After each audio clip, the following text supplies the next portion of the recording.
I love collabing. So I think collabing is one of my core philosophies as an artist because it pushes me into areas and down roads that I would never dream of going on my own. And I really would recommend it to any artist or creative out there. Well, kia ora everyone. Joining me today is Hayley King, the person behind Flox. Her trademark native birds, ferns and flowers are a celebration of Aotearoa's environmental taonga, or treasures. Her works are always vibrant and confident in colour. Hayley's intricately hand-cut stencils are what sets her apart from the rest, with a philosophy deeply ingrained in the value of the handmade. Her processes pay homage to the craft of the cut, what she refers to as her labour of love. Well, thanks so much for being here with us today, Hayley. It's great to talk to you today. Thank you, Sasha. It's a pleasure. Now, you've had quite a creative life and you've really made the most of your talent. Have you always been creative? Was it something that started early in your life? You know what? I absolutely did start very early. I have these vague recollections of typing out little storybooks on my nana's typewriter from a very early age. I think about 5 years old, and then making like little illustrations for those. So yeah, I remember from a very early age, I was very creative. So I think it runs in the blood. How cute. They sound gorgeous. Um, as you started getting older, how did your creative side evolve? I grew up in a far north town called Kaitaia, and I actually made quite a big move after sixth form, which is year 12 now. And I decided to move to Auckland to do my final year 13, which was seventh form back then. So I could do all art subjects at school because that wasn't on offer up in the far north. So I came down to Auckland to do seventh form at Western Springs College, and I was able to do painting, printmaking, design, English, and art history for my bursary year. So I think absolutely that was quite a fundamental year in sort of shaping who I am today. I definitely sort of veered off the art path as you do in some early years after that, but I was following another dream of becoming a professional squash player at the time as well. But then I sort of wrapped that up by the time I turned 21, 22, and it was around that time that I enrolled myself into art school, basically. For a lot of people in New Zealand, living regionally in different places like that, like you've said in Kaitaia, is that something that still affects young people today with the offerings that are on at high school? Yeah, I suppose so. I mean, I haven't peeked into, the curriculum for a while or anything. But my dad still lives in the far north and my stepmom. So, I still have a bit of a connection up there. And I suppose, there are limitations for sure. So yeah, I mean, I'm sure it still does exist in the regions. Yeah, I suppose it's maybe for people who live in those regions and are trying to forge a path in that way. It's about trying to stay creative in Yeah, some way. and I mean, Sasha, we do have there's the whole online situation now, and we have that amazing opportunity for connection and remote learning, which is a positive in these days. So, and that's something that we never had back then. So there is that as an option for kids these days as well, which is cool. Yeah, absolutely. You've got a particular interest in Aotearoa's environmental taonga, as we said earlier. Tell me why it inspires you and how you use it in your work. I think that goes back again to my childhood and growing up in that really unique environment in the far north, like New Zealand, um, geogra- geographically speaking, turns into this very, skinny island. And for us, we could go to the East Coast or the West Coast very, very easily within the space of about half an hour, you know. So I had access to coastline and beaches and the great outdoors. And my childhood was filled with outdoor play and, nature. And I think that really, in hindsight, shaped who I am. And for me, I love with my art, that's just really what I'm drawn to, and that's what I want to paint, and that's what I want to draw, and that's what I want to create, and that's what I want to talk about with my art as well. So for me, it just comes naturally, I think. And for us as Kiwis, birds in particular, they're like a national identity for us. They're a talking point for sure. We don't have all the big predators like other countries do. So we, hold our birds in high regard. They're a big deal for us. So they really are a national treasure. So I really feel like I can connect with people through my art for that reason. And as you said, even though you had to move to Auckland in your last year of school, you've obviously drawn from a lot creatively. That was just part of your growing up, where you grew up and the area that you're in, which so many New Zealanders can do, right? Creatively. Draw from where they've grown up, you mean? From what, yeah, from what's around them, and just they can Yeah. step outside, and there's great things to get inspiration I from. think so. Yeah, absolutely. I mean, we live in a beautiful country. There's so much inspo to be found around, and as I've progressed onwards in my own career, and I've had the absolute privilege of being able to travel through my art, I've found that traveling has created inspiration for me again. It's sort of like the cycle that I've incorporated into my art practice, where I will go to other places, whether it's in New Zealand or abroad, and I can use travel as a way to, um, uh, I guess, as a way to create new bodies of work and to inspire me to really stay on my toes and make new stuff and, not be seen as, being stagnant. And obviously handmade is important to you. Did it take a while to work out that hand cut stencils were the path for you? Handmade is definitely important to me, but my philosophy has absolutely shifted from the early days, which was so staunch, hands on. It's got to be handmade, it's got to be hand cut, until I got to about 2018, where my body actually said to me, no, you can't keep doing this. It's just too much. So that was many, many years of hand cutting and spray painting, like these big murals, and it's a real physical job. So I had to find new ways to, and I really enjoy this, discovering new methods and new processes, and new ways where I can work smarter and not harder, and bringing technology in to perhaps streamline processes and make my job easier, and just give my body a bit of a break. So now what I do is, instead of hand cutting and hand drawing my stencils, I'm using an iPad Pro and I'm drawing those on my iPad. And you know what? I'm sending those files to a laser cutter now. And so for me, that is still handmade because it's coming from my hands. I'm creating it, it's designed, it's coming from my brain and my hands, but I'm taking the absolute labor part out of it, and I'm just thinking more clearly, and being able to, I'm giving myself the gift of longevity, basically. So I'm going to be able to do this for another 20 years. Yeah. And was that a lot of trial and error? Are you good digitally? Was that something that you had to work on at that stage?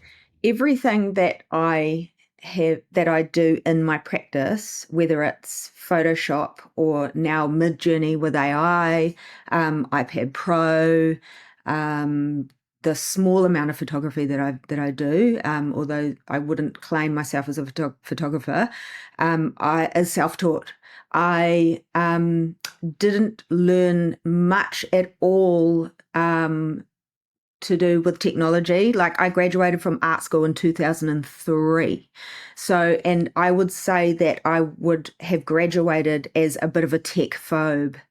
And it was a couple of years after that that I bought my own computer, my own laptop, and I started teaching myself how to use Photoshop. And I bought myself Adobe Suite, and then I sort of jumped on that train.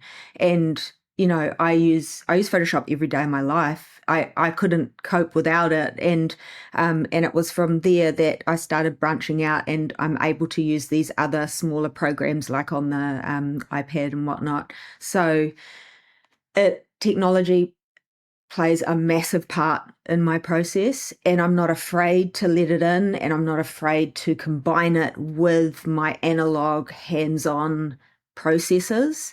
It makes me really excited to see what else I can do with bringing those two forms together, especially with what's happening with AI. I'm not afraid of AI. I want to explore it more to see what it can do for me. I do feel like there's a lot of anti-AI going on out there with some other artists that I've talked to around it. But I do feel like, it is here to stay. And, I think my advice would be to other artists would be to find a way to make it work for you, because it's not going to go away. Mm. In light of that, recently there was Paint by Numbers, a website where they were selling your work as paint by numbers, which I guess is in the same vein type thing. How would you suggest that people protect their artwork or their creative side? Yeah, it's a real hard one because, my work's out there on the internet basically. So when your artwork's out there, it's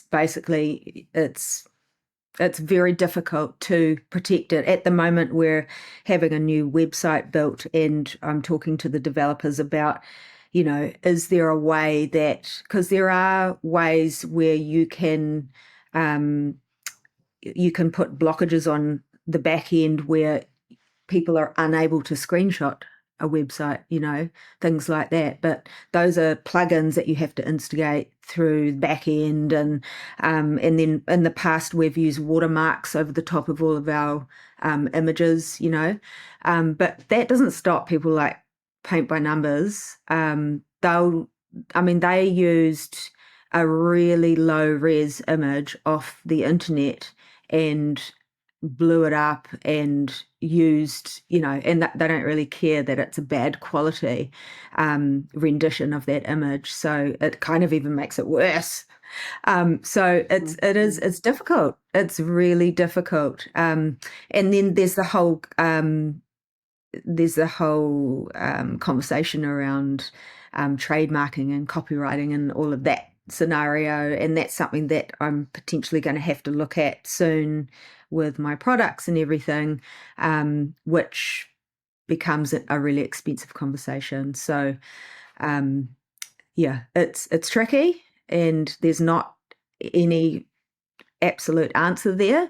But there's little things, I suppose, that you can do on your website, like the watermarks, that would be a first and foremost thing to do, and to not have images that are too high res in the first place. You brought up your products there. You don't seem to have been scared of trying new ways of promoting your work or reworking it to, fit in to different environments or mediums. Do you have to be quite brave to do that? Oh, I feel like every year we're just taking more and more risks. Yeah, I think so, because the investment that is required seems to become more and more as the years go by, and it's starting to get real.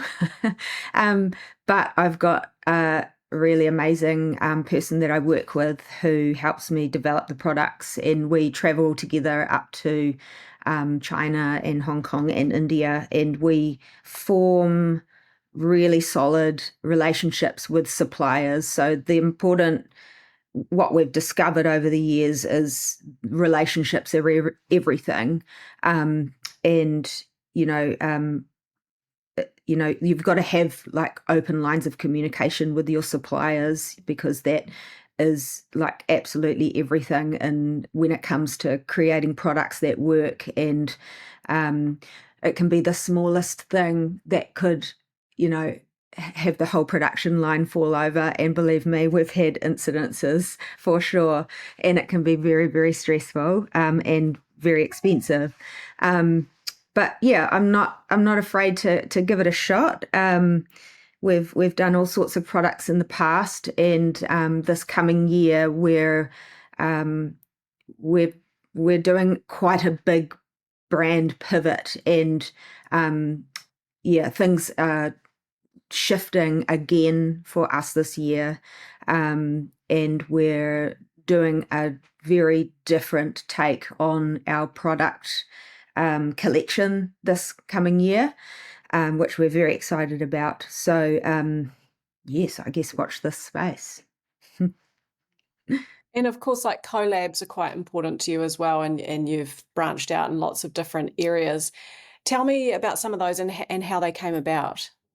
I love collabing. So I think collabing is one of my core philosophies as an artist because it really pushes me into it pushes me into areas and down roads that I would never dream of going on my own. And I really would recommend it to any artist or creative out there.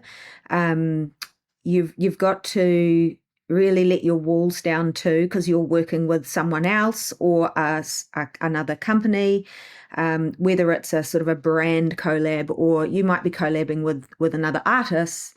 Um, Either way, you have to make compromises, and yeah, you really have to kind of lay yourself bare. And that's a really cool process, and a real rewarding process, and one that you will just you'll come out of it a better artist, I believe. Lots to learn. Yeah, so I've done lots of sort of producty collabs. One that people will mostly know will be the blunt collabs that I've done over the years. We've done a few umbrellas, and they've always been like the limited edition style. So once they're gone, they're gone. And I will be very selective with who I collab with. I have certain like brand philosophies and um, brand guidelines now that I adhere to, and it's important to me how I am perceived in the market, and so it's important for me who I align with, and vice versa. So Blunt are an incredible New Zealand brand, and they're just such a trusted brand, and they make a fantastic product, like hands down the best umbrella in the world. Let's be serious. So yeah, I would collab with them for the rest of my life. I'd be happy to do that. They're just, yeah, really cool people, cool team. And yeah, like I say, a really awesome product. So yeah, just a great just great synergy for the brands. And then I do lots of collabing with my partner who is an artist, and we like to work on collabing our artistic styles together and creating murals. So this again is really cool in that I'm really pushing myself artistically and combining artistic styles. So this is again like a real push with the actual style of the artwork, and this really gets you down a road that you would never go on your own. So I really, really enjoy that as well in terms of collabing. Yeah. It sounds like it's a balance between nurturing those relationships, but also staying true to yourself. Yes, absolutely. Absolutely. And I think if you can do that, then that's where you'll see a really successful collab too. What's your thoughts around social media for creatives? Um, hugely important. I think social media is where that's basically your marketing tool there in this day and age. Um, I have a love-hate relationship with it personally. That's my marketing guru over there behind me. um, I yeah, I mean it's absolutely important. Yeah, you should be doing all that you can online. Instagram's massive for visual artists for sure because it's very visually um, strong. And Facebook, even though it's been around for a while and it does tend to be an older age group. I mean, I'm still on there. I guess I'm quite old now. Whatever. Um, um, it's really we find it really engaging and people for us personally for our company it's a goodie.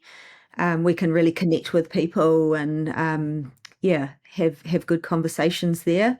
But yeah, I I absolutely recommend it. You can't not have it and be a creative these days, I believe.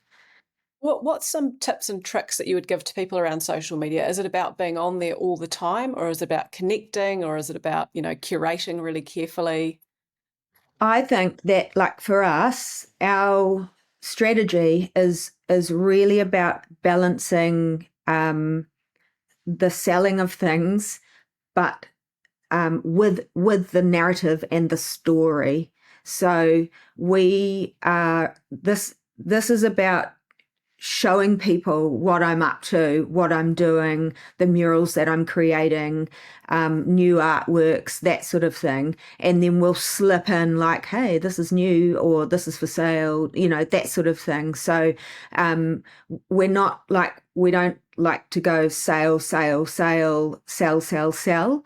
It's more about getting people engaged and talking with them and yeah, just having friendly conversations as opposed to really just like selling, pushing things down their necks.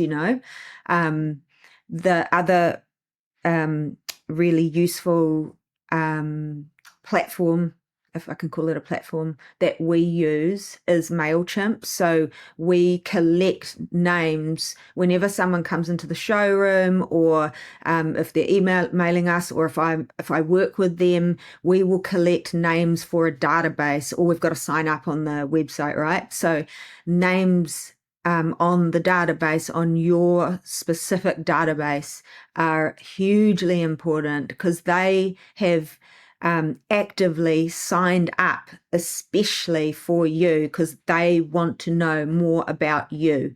So our database is really quite extensive now. So we know when we send out a MailChimp or a newsletter, which we absolutely don't bombard people with either, that we'll send it out every now and then. We don't want to be like, every week a new newsletter.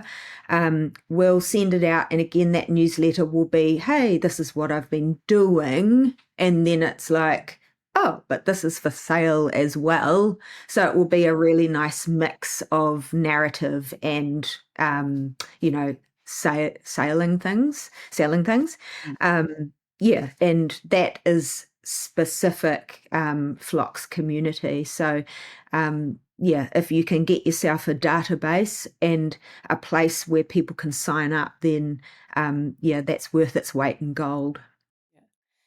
You are a creative, obviously, but you seem to have quite a business mind as well. And you said you were quite a good squash player. So obviously you're focused. Is that fair? Yeah, I guess so. And it's not something that I ever thought I would be, but yeah, turns out I am quite focused, although I do often have a lot of stuff on the brain. So I do have to write a lot of stuff down so I can remember. You've got lists and lists and lists, I got probably. lists. Yes, Yeah. absolutely. Um, do you, and thinking of that, do you have quite an organized day? Do you have a structured day to your work, or can you sometimes, in the evening you feel like doing something creative and so you carry on, or? Yeah, I can have structure, but it can go the other way as well. With creativity, it's quite tricky. You really have to be in the mood. So, it, and at the same time, I've got deadlines as well. So, lately, because I'm juggling a bit at the moment, I've found that my creativity is coming in the evenings, and I have found myself drawing and doing a lot of that really creative stuff at home in the evenings. So I just do it when I can and when I'm feeling it. So a lot of that stuff is quite fluid and can be hard to schedule. Um, whereas, there will be certain things during the day, certainly like this, and then we'll have whips with the staff and other meetings and admin and whatever. That is most certainly scheduled. So, and then, if I'm like this weekend, I'm scheduled to go out. I've got a mural on, and so there are things in my diary that are certainly blocked out. So yeah, the no day is the same here. You just mentioned your staff. How many staff have you got? There is five of us. What roles do they Yeah. play? So I've got a showroom manager, and and she's got an assistant, so a showroom assist. I've got an amazing socials guru over here, so marketing manager, um, and an accounts lady on accounts, and me. Yeah, yeah. So great team, and they've been with me for ages as well. They're awesome. So, and my partner, he is on site as well. He has his studio here, and we work together doing a lot of things. So, it's almost like having a sixth member of the team around as well. Yeah. So, where would you say that you are right now in your creative journey? I feel like I'm on a bit of a precipice at the moment, Sasha. I'm wanting to tap into some other markets. I've I've been doing this New Zealand thing for quite a while, and I love it here, and I still want to service this market, which has been so incredible for me.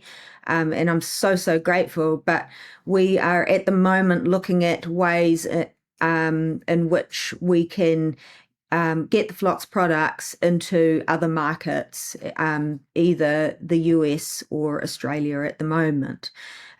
So we're working on that. Um, and yeah, I think we've got a new website being built at the moment. The brand's having a bit of a it's going through a bit of a metamorphosis. It's maturing. So we're going through a bit of a growth spurt at the moment. So yeah, there's a lot going on behind the scenes. We're actually just about to release a bit of a statement today to let people know that there's what we're kind of doing behind the scenes, because people don't really know what's going on. So we thought it about time to just let people know what's going on.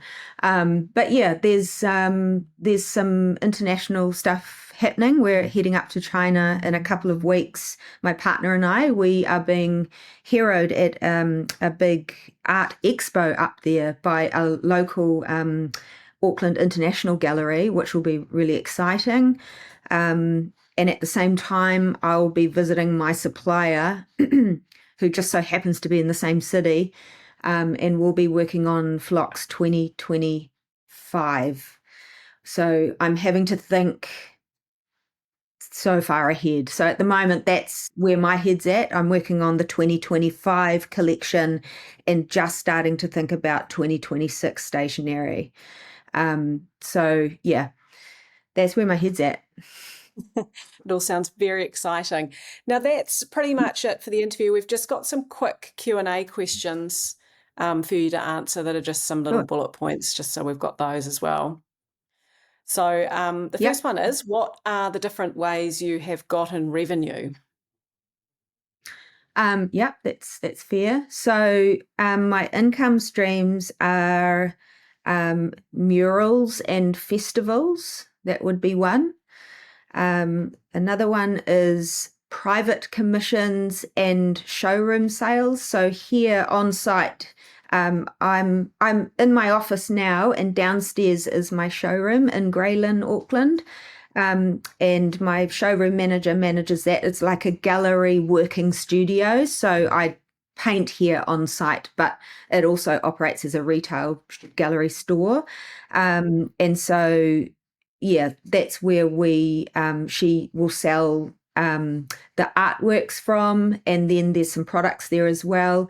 But also she'll take private commission orders, and then I'll have interior interior commissions. So they'll be smaller murals, mostly smaller than the outdoor ones. So they might be a bit more sort of corporate-y or commercial. So I've got one this weekend, for example, at a corporate sort of officey space out west. What else? Brand collabs or collaborations with other brands here in New Zealand. I've got one on at the moment with a honey company, for example. Just looking at my list up there. What else? What else? What else? What else? What else? What else? I think that's Sounds like a lot. mostly it. Yeah. Also, what planning do you do and who helps you stay on track? I am in charge of my own planning mostly, but Rue, my showroom manager, she manages that part. So if she gets any private commissions or like charity inquiries or any showroom inquiries, or workshop inquiries. So, oh, that's another income stream. So workshops, that's quite a big one actually. She will manage that part for me. So quite often she will be putting things in my diary and talking about it and making sure that I'm free for that part of the month or whatever. So she does manage part of my life, but I'm mostly planning for myself, yeah, and my own projects. But generally speaking, I have from anywhere between 10 to 20 projects on at once at any time. So, It's very, bit of a very juggle. busy. As a creative, do you experience moments of self-doubt or imposter syndrome? If so, how do you motivate and reassure yourself to keep going? Yes, of course. I think we all do, definitely. And I recently have felt that quite severely when I sort of entered the NFT world. I have had an amazing opportunity lately to be brought into NFT Aotearoa, into their circle. And this is me and my partner, we've both been brought in, and we've really been taken under the wing of Don Baker, who sort of runs that circle. And she guided us, and she actually minted our NFTs for us. Like, we don't know how to mint our, NFTs yet. Um, and we ended up having a digital NFT show up in New York City last month, and our NFT like was in Times Square for like 2 seconds each. It was amazing, but the whole we had to join Twitter, and we're learning all this new tech crazy stuff, and I just feel like I'm so out of my league. So I'm learning, but and I do feel like I'm too old for this, and I'm an imposter, and what am I doing here? But um I think I just keep telling myself that everybody will be feeling like that when they first start, and everything can be learnt. So I just got to keep at it. So, and that's what you've got to do as well. Like, if you feel that way, just keep at it. Absolutely.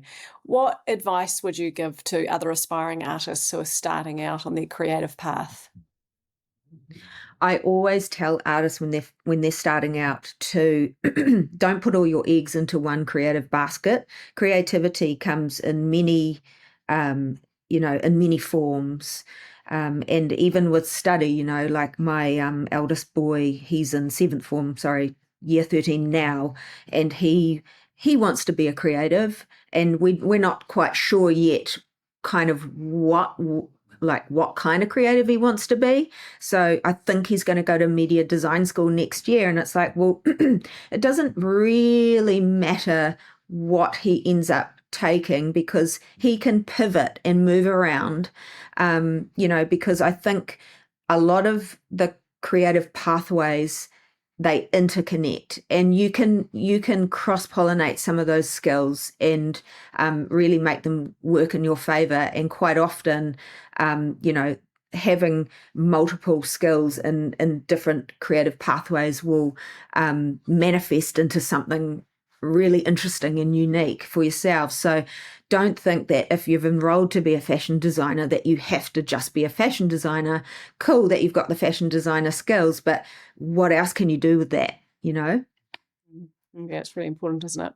And lastly, what has been one of your aha moments? When did you realise the grind has finally paid off? I don't know if I've got there yet. I still feel like I'm on the grind.